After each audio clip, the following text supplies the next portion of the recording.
You're hungry, but why does your stomach growl? Is it trying to communicate with you? Well, yes, it is.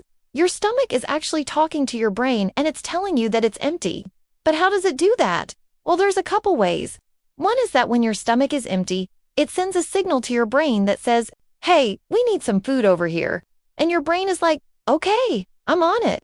So then your brain tells your body to start producing digestive juices to prepare for the food that's about to come in. And that process of your body getting ready to digest food makes your stomach growl. The other reason is that when your stomach is empty, it can make a noise because there's nothing to hold the gas in. So the gas just kind of escapes and it makes a growling sound.